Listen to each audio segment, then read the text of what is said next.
ఒక చిన్న గ్రామంలో రామయ్య అనే రైతు ఉండేవాడు.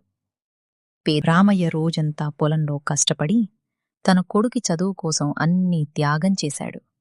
అప్పులు చేసి అయినా రాజున్ చదివించాడు.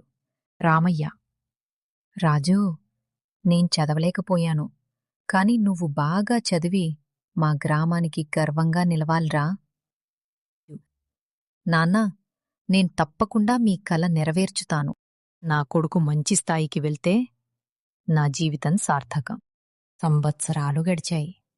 ఒకరోజు గ్రామానికి ఒక పోలీస్ జీప్ వచ్చింది.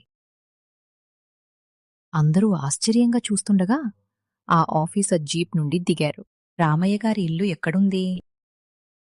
రాజూ, నిజంగానేనా ఇది? నా కల నిజమైందా? ఇది మీ కష్టం నాన్నా. మీ త్యాగం వల్లే నేనిక్కడికి వచ్చాను. రామయ్య గర్వంతో తన కొడుకును ఆలింగనం చేసుకున్నాడు.